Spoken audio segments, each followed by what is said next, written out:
Kuomet atsirado pasaulis, jame dar nebuvo nei tavęs, nei manęs. Pradžioje buvo tik šviesa, įkvėpusi kurtis viskam, ką matome aplinkui ir netgi tam, ko nematome. Šviesa suteikė gyvybę, šviesa sukūrė formą, šviesa įkūnijo spalvą.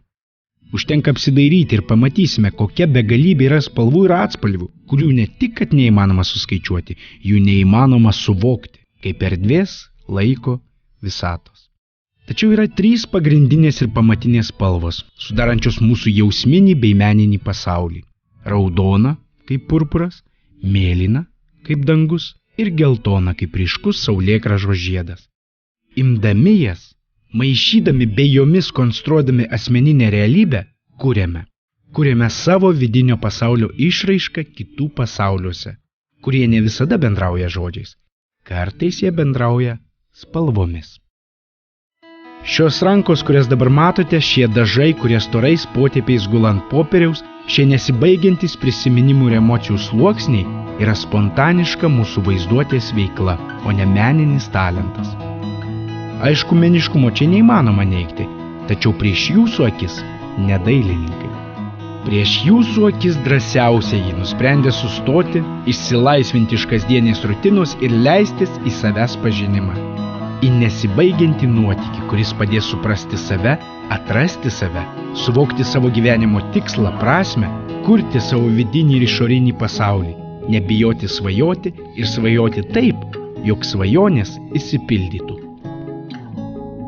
Visi mes jau nuo maždaug 19 savo gyvenimo mėnesio pradedame piešti. Jei šalia vaiko bus popierius ir pieštukai, jis pieš. Jei priemonių nebus, vaikas pirštu vedžios pajūrio smėlį, dulkėtą stalą, mamos valgiais aprasojus į virtuvės stiklą. Piešdami vaikai atveria naują pažinimo pasaulį, pilną atradimų bei paslapčių. Leidžiasi bėgti paslaptingais mąstymo, vaizduotės, kūno patyrimo labirintais. Teigiamas dailės poveikis žmogui pastebėtas jau nuo amžių amžinųjų. Pirmykščiai piešiniai olose buvo neatsiejama priešistorinės kultūros ritualų dalis. Ir mūsų tolimų protėvių, ir mūsų vaikų piešiniai paremti tą pačią simbolių kalbą. Manoma, jog dailės terapija padeda vaikams ir suaugusiems išpiešti pozityves bei negatyves situacijas, patiems jas pamatyti, įvardyti, suvokti ir priimti. Situacijos tuomet nebeatrodo tokios didelės, grėsmingos ir neišsprendžiamos. Piešdamas žmogus gali įsivaduoti iš jį kankinančių vidinių konfliktų, abejonių, emocijų, jausmų, prisiminimų, nuoskaudų, o dailės terapija tuo metu veikia kaip laiko mašina.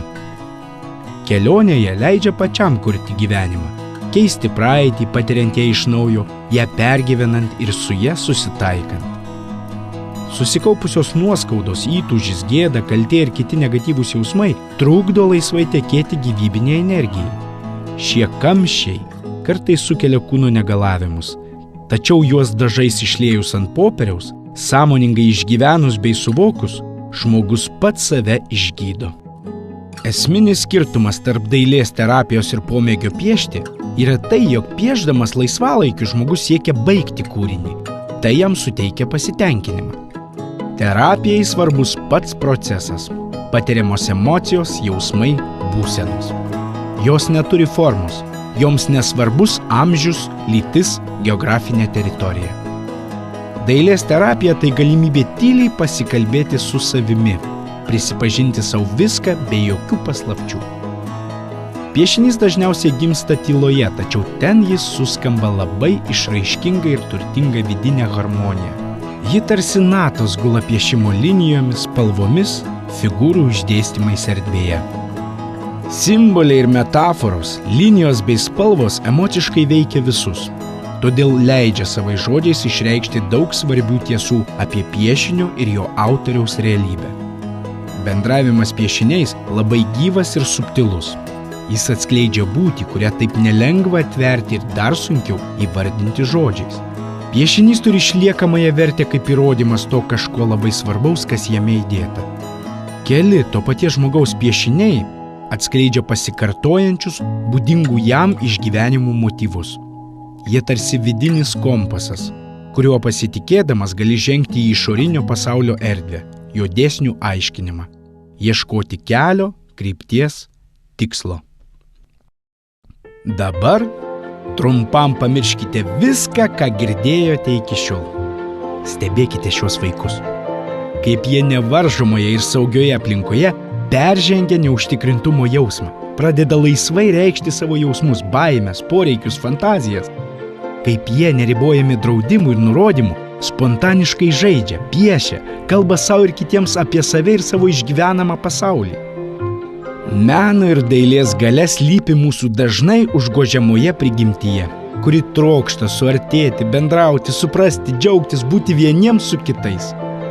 Mėgaukimės, kaip jie mėgaujasi gyvenimu šią akimirką. Atsipalaidavę, nešami kūrybinės srovės, jai pasiduodami, nesipriešindami ir medituodami. Būtent šios akimirkos yra svarbiausios dailės terapijai. Žmogus pats save gydo. Atkuria vidinę pusiausvyrą, taiką, ramybę, tyloje atsako į visus savo klausimus. Suvokia, kad tik jis pats gali kurti asmeninį gyvenimą ir nuspręsti, kada ir kaip įsilies į visatą. Ne tik kaip jos įrankis, bet ir kaip kuriamoji galia. Šios akimirkos turi savo galią, kurios vardas – meilė. Meilė savo, artimui, gyvenimui, meilė pasauliui, amžinumui, begalybei. Ir visa tai vyksta nemokantis piešti, o mokantis žaisti.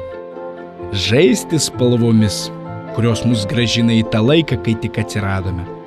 Kai tik atsiradome šiame pasaulyje kaip mažos ir visos labai skirtingos spalvos. Visos labai ir vienodai reikalingos spalvos. Slypinčios labai mažoje dulkelėje, atsiradusioje sprogus vieną iš begalybės žvaigždžių ir talpinančioje savo mažume visą visatą.